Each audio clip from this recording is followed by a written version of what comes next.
End of, era of TV era. Oh my God. Sa November 22, ay, mawawalan na yung TV? Paano tayo manonood paano tayo manonood ng sigaw mo dito? Bakit? Ang dami na, yan? Dami mawawala, dami mawawala ng, yung mga mapapanood. Paano kaya yan?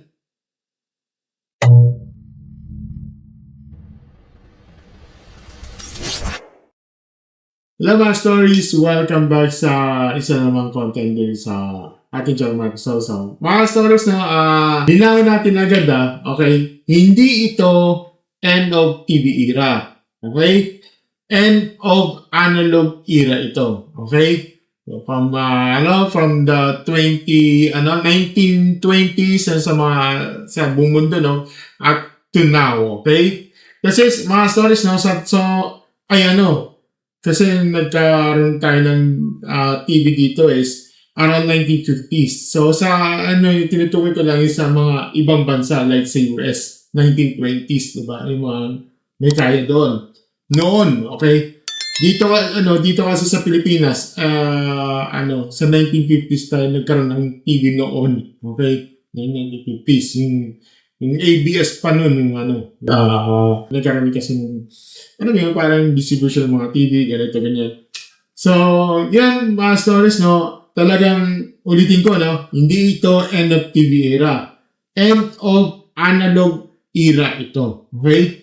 Sa November 22, 2026, official na i-switch off ang NTC, ang analog TV broadcast sa Metro Manila, no? Ibig sabihin, mga stories, so kung nakakaasa pa rin kayo sa mga lumang analog signal, sa mga yung TV nyo na nasa parang decabinet pa, yung Zenith. Diba? Yung kung nakakaasa pa rin kayo yung mga lumang analog signal, like yung mga black and white pa yun, yung mga okay pa, diba? Well, darating ang punto na black screen na ang aabutin mo kung hindi pa kayo nakapag-digital, okay? At sa totoo lang, mga stories, na tama lang yan, okay? Matagal na dapat ginawa to. 2023 pa yung unang pang shut off Napopospone into 2025 sa November, napopospone into hanggang sa final na sa November. And then, yung this year na, 2026, di ba? Napopospone. Well, ito na. I think it's final na to. Okay? Pero ito yung, ito yung importante dito. Tama ang direksyon, pero dapat tama rin yung transition. Ang dami nagpopospone. What for? Ipopospone na naman tayo. Nakahuli na tayo, no? Kasi mga stories, kung ang plano ay digital na, pero yung sa publiko hindi handa, okay? Ano ba naman yan? Pero naintindihan ko yun, okay? Pero yung karamihan sa mga publiko hindi handa. Ang resulta niyan, hindi progreso, abala pa, okay? So, pag-uusapan natin yan, mga stories. Ito na. So, mga stories, ayon sa post ng Telepinoy, sa article ng Media Bytes PH, official na tinakdaan ng NTC ang November 22, 2026 bilang deadline ng analog TV switch off sa Mega Manila. Okay? Ito kasama dito sa NCR, Bulacan, Rizal, Laguna, Cavite, Pampanga, at Bataan. So, at lilipatan ng mga broadcaster sa yung ISDBT o yung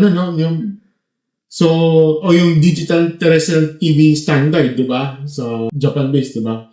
Ayon sa NTC, na nasa tamang schedule daw sila para sa implementation. So, at bakit Mega Manila ang unang area? Okay? Kasi base sa data noong December 2024, nasa 80% na raw ang TV households sa region na may digital TV reception. Okay? At syempre, mga stories, may mga beneficial raw ito. Mas malinaw ang video at audio. Mas maraming channels, okay? Mas maraming educational at public service programming. at may emergency warning broadcast system para sa disaster alerts. Okay? At ito, dagdag pa niya, matagal na raw sabay na tumakbo ng analog at digital, no? Yung digital na rin, since 2011 pa yung nag-launch yung ISTBT, no? Nauna yun kasi yung Net25, di ba? Yung digital broadcast, ng mga major networks, at saka sa side ng broadcasters, no, magastos daw ang sabay na maintenance ng dalawang system. Imagine mo, dalawang sabay, ini-maintenance pa, dalawang system, di ba? So, kapag tinigil yung analog, mas efficient ang paggamit ng frequencies, di ba? Mababawasan mga operating costs, di ba? At marirecover yung gobyerno ang analog frequencies, okay? So, madaling salita, no? Hindi ito trip lang, no, masters? May policy reason, okay? May business reason at may technical reason dito, okay? So, masters, basahin natin yung mga comments dito. Sabi niya dito, for the view, ito galing kay Dibong, no? Sabi niya, for the viewers on November 25, here the last progress sa air analog before shifting to digital. Well, interesting to. Medyo nostalgic ang dating, no? Parang may last day of analog TV vibe, no? Pero reminder na, masters, unless officially confirmed ng mga networks, no? Huwag muna natin tartuwing final list yan, okay? Maganda siya, maganda siyang usapan, fan at media history. Pero huwag natin official source to, okay? So, yung nakikita dito. Next naman, sabi niya dito, in favor of digital terrestrial television broadcast or DTTV only, not pay TV, not pay streaming. Okay, may punto naman siya. Kasi ang free-to-air TV mahalaga pa rin. Okay? Lalo na sa mga pamilyang walang cable, walang stable internet, at saka hindi kaya mag-subscribe buwan-buwan. Okay? Na hindi pwedeng ang mindset yung may YouTube naman may Netflix naman Hindi lahat ng budget yan Hindi lahat na may budget, hindi lahat may internet. Tandaan niyo yan, okay? Kaya, supportado rin ako sa mga digital free TV, no? Kaysa gawing lahat bayan, okay? Next naman, ito, sabi niya, DTV signal mas malino, pwede gumamit stock antenna, okay na. Hindi gaya sa analog, hirap makakuha ng signal. No, totoo naman, no? So maraming bagay na mas malinaw talaga ang digital kaysa sa analog, okay? At may mga pagkakataon na sapat na ang basic antenna, okay? Yung mga stock antenna, okay na yun, okay? Pero wag tayo mag-hasty generalize. Dahil malinaw sa bahay mo, hindi ibig sabihin malinaw na sa lahat, okay? May iba pa rin lugar na kailangan ng maayos na antenna placement, may obstruction, mahina ang reception. So tama ang point niya, no? Pero hindi universal, di ba? Next naman, ito sabi niya, no? Paano itong TV namin ngayon, hanggang channel 13 lang, okay? Mga stories, no? Ito ang totoong concern sa maraming tao. Kaya sinasabi ko ang practical na sagot dyan talagang, bumili ng digital TV box kung hindi digital ready na ang TV, yung TV mo. Pero mga stories, no? Pero gusto ko rin idagdag dito, no? Huwag nating basta sabihin na, di pumili ka na lang, mura lang naman, hindi ganoon. Kasi ang mura ay para sa iba, okay? Mura para sa iba, pero mahal pa rin sa karamihan, okay? Mahal pa rin sa karamihan. Kasi kung 600 to 1,000 lang yan, okay? Para sa ibang pamilya, maliit lang, okay? Pero sa iba, dagdag gastos pa rin yan. Yung dagdag gastos pa rin yan sa ulam, pamasahe, kuryente, at pang araw-araw, okay? So, practical ang TV box yan, pero dapat may konting empathy pa rin tayo, okay? So, next naman, sabi dito, bumili ka ng TV box, may mga nabibis na sa online na AV to RF, video converter, kung may TV mo ay walang video audio in, okay? Ito magandang practical advice dito, no? Lalo na sa mga may sobrang lumang TV set na. Yung mga, yung parang yung derabit na, yung ganun, no? Yung iba, kailangan ng AV input, o kaya meron kailangan ng AV to RF converter. So, tama ito, okay? Hindi sapat na sasabihin, bili ka na ng box, okay? Kailangan din alamin kung compatible yung TV mo, okay? Next naman, sabi niya dito, tataas na nag-sales ng GMA outside the box. Well, posible. Yes, posible. Pero hindi naman dapat isipin ng tao na yung isa lang option, okay? Ang importante ay compatible ISDDE receiver, okay? Hindi kailangan isang brand lang, no? Ang kailangan mo ay gumagana ng digital box na kayang kumuha ng local free TV channels, okay? Next naman dito sa opinion, wala na. Yun na pala, yung mga opinion dito. Okay? So, let's proceed tayo sa aking reactions dito. Okay? Well, mga sir, sa opinion ko, no, simple lang, no, support ako sa analog switch off. Okay? Bakit? Okay? Well, unang-una, overdue na to. Hindi pwedeng habang buhay tayo naka-half analog, half digital. Okay? Parang ayaw mong bitawan ang lumang system kahit malinaw na mas practical ang bago. Nangyari nun yung 2023 pa lang, napopospone, tapos 2020, napopospone, 2025, napopospone na yung 2036, what for kung mapopospone pa yan o what? Sana wag na muna, wag na, okay? Kasi kung broadcasters ang doble ng gastos sa analog at digital sa loob ng maraming taon, syempre darating ang point na sasabihin niya hanggang kailan pa ba ito, okay? At sa side ng technology, mas efficient talaga ang digital, okay? Yun lang, Tapos pangalawa, ito, stop the drama, hindi ito katapusan ng TV, no? Pero alam ko ma-search yung headline ko na si Canada TV era, no? Catchy talaga yan, okay? Pero medyo dramatic, okay? Kasi ang totoo hindi naman, namamatay yung TV, okay? Analog transmission lang ang nawawala, okay?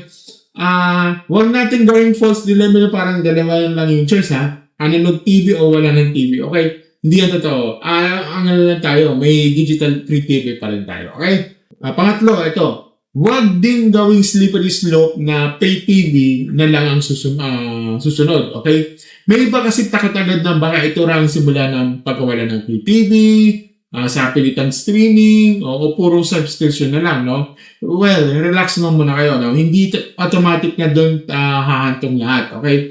May digital terrestrial broadcasting nga okay? Ibig sabihin, free-to-air pa rin, pero mas modernized, okay? Ang tunay na issue dito, hindi mawawala ba ang TV? And ang tunay issue dito, handa ba ang tao sa paglipat niyan? Okay? So, yan. Number 4, yung 80% adaptation maganda pakinggan. Pero huwag kalimutan yung 20% na yun. Tandaan nyo yun, okay? Ito yung importanteng reality check ko dito, no? Kasi kapag sinabing 80% na ready na, ang reaction ng iba dito ayos na yan, push na yan. Then, sandali lang, mga stories. Sandali lang. Yung natitirang 20% hindi yan malit sa totoong, hindi yan malit sa totoong buhay. Hindi yan simpleng number lang sa papel, okay? Yan ay ang mga pwedeng, ito yung mga pwedeng, yung mga matatanda na hindi techie, di ba? Yung mga pamilya na mga lumang TV, di ba? Yung low-income households, no? O yung mga hindi aware sa mga deadline pala, okay? At kapag pinabayaan mo yung 20% na yan, ang mangyayari dyan, successful policy on paper pero sablay sa ground. Okay? Kaya napapansin ko meron akong travel vlog sa isa kong channel sa Stories on the Go. Last year pa yun Yung TV nila talaga analog pa yung gamit nila doon. Talagang yung may-ari nila ng techie talaga. Kaya naiintindihan ko yung sitwasyon nila doon. Kaya yung TV nila talagang CRT tapos lumang-luma talaga. Pero working naman yun, okay?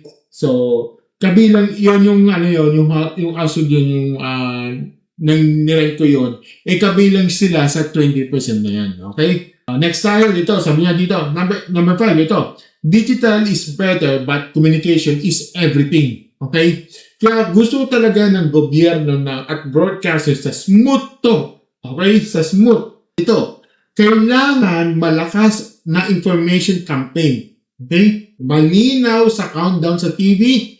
Okay? Step-by-step guides. Okay? At saka yung assistant ng mga households na nalilito pa. Okay? Hindi sapat ang memo, hindi sapat ang press release, at kailangan maintindihan ng ordinaryong tao ng sagot ay simpleng tanong. ano ang gagawin ko sa TV ko. Okay? Number 6, ito naman, underrated ang emergency alert feature, no? Ito isa sa pinaka-practical na dahilan kung bakit okay ang digital migration. Nasa Pilipinas tayo. Bagyo, lindol, baha. Hindi naman bago yan. Okay? Hindi naman bago yan. Kasi kung may system na kayang maghatid ng emergency warning sa compatible TV sets, no? Malaking bagay yan. Okay? Hindi ito luho, public safety tool to. Baka sabihin nyo, hindi naman gumagana yan hindi naman gumagana sa, tawag dito sa sa mga ibang channels, hindi naman ginagamit yan. Oh, well, sandali lang. Haantong tayo dyan, okay? Pero, medyo test, parang test run yung sa TV box noon, di ba? Pero dapat yung gagamit yun isang gobyerno ng gagawa yun. Okay? Next naman dito, sabi niya, ang kalaban dito hindi digital. Ang kalaban ay poor implementation. Okay? Ulitin ko, no? Hindi kalaban ang digital transition. Okay? Ang kalaban dito yung kulang sa information, kulang sa affordability support, at saka yung kulang sa preparation. Okay? So, kung pinabayaan yan, okay, maraming viewer ang maiinis sa digital kahit sa totoong problema ay mahina ang rollout. Okay. So, ito na yung diretso kung ito na yung masasabi ko dito mga source. No? Tama ang desisyon itong NTC na to. Paulit-ulit na napopospone. Napapansin ko na yan From from 2023, talaga napopospone. Ang original talaga nasa 2018 na ito siguro. Basta yung natin na 2022 yung yung deadline sana. Napopospone dahil nga doon sa yung mga households hindi pa handa. Kaya napopospone. Ayan, yung 26 na yun, siguro yun yung parang final deadline na yun, kumbaga. Well, yun nga. Pero may kasama, dapat ito, sana make sure ito sa mga gobyerno. Pero dapat may kasamang malinaw public advisory, okay? Maagang preparation, practical guides, at saka may tulong sa mga household na hindi pa ready, okay? Kung viewer ka, ito ang dapat mong gawin, okay? Check mo kung digital ready yung TV mo, okay? Hanapin mo kung may built-in ISDBT tuner, okay? Mag-rescan ka ng channels kung digital TV na ang gamit mo, no? Kung luma ang TV mo, bumili ka talaga ng digital TV box bago pa dumating yung deadline, no? Kung sobrang luma yung TV at walang tamang input, alamin mo kailangan mo ng AV to RF converter, di ba? At wag sa huling linggong bumili, okay? Dahil kapag sabay-sabay ang demand, okay, siguradong mayroong magkakaroon ng panic buying dito. Kulang stock o mahal ang presyo. Okay? At saka kung gobyerno at ang broadcasters na gumawa ng barangay level, kung kaya, mag-isip ng support para sa pinaka-apektadong household, no? Kasi ang goal dito, mga stores, hindi lang ma-switch off yung analog kasi na basta-basta. Kasi ang goal dapat dito ay walang maiiwang viewer. Okay? So, yun lang mga stores. Ano sa tingin nyo dito, no? Tama ba ang analog switch off sa Mega Manila? O, sa tingin nyo, may bahay pa rin hindi pa handa sa 2026, okay? So, comment down din sa baba kung gusto nyo mga ganitong diretsahan, may punto at walang paikot-ikot sa komentary, no? Don't forget to like, share, subscribe sa ating channel, and click the notification button sa ating baba. As always, mga stores, thank you and have a great never-ending stores. Bye! Switch off natin! Ching!